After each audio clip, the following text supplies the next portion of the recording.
দেখবো বলে তুমি চলো আমার বন্ধু কৃষ্ণের কাছে চলো, বন্ধু কৃষ্ণের কাছে চলো।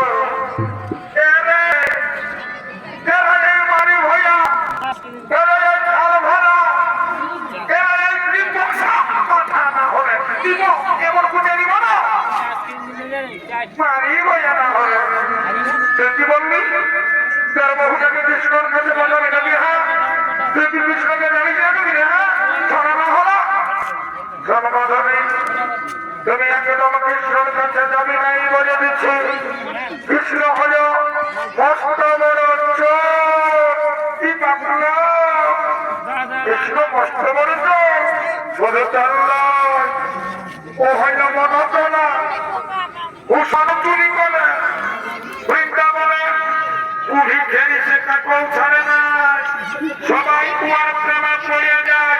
আমি বলে দিচ্ছি মাধবী, তুই একদম কৃষ্ণের কাছে যাবি না, শুনে নে, তোর মুখটাও দেখাবি না, আর তুইও কৃষ্ণকে দেখবি না, নইলে কিন্তু তুইও কৃষ্ণর প্রেমে হাবুডুবু খাবি বলে দিচ্ছে। কথাটা যেন মনে থাকে, বুঝলি না? শুনে নে, তোমরা যখন বলেছে যখন কৃষ্ণের কাছে যাবি, কিন্তু ঘোমটা নিয়ে যাবি, ঘোমটা দিয়ে যাবি, তোকে দেবো তোর মুখখানা একদম দেখতে না পাই। ঠিক আছে, তাই হলে আমি ঘোমটা নিয়ে যাবো কৃষ্ণের কাছে। কইল তোমার বন্ধু কোথায়? ঠিক আছে, চলো চলো মা, ভেবে চলো। কৃষ্ণ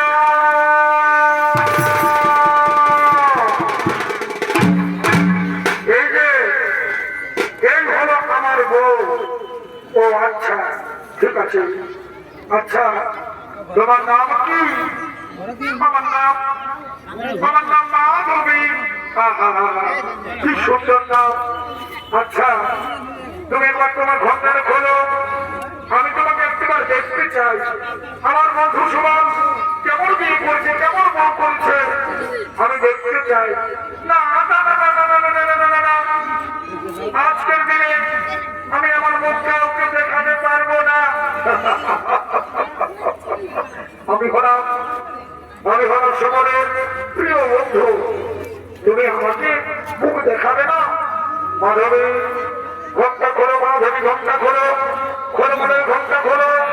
না, বললাম তো আমি আমার মুখটা ওকে দেখাবো না।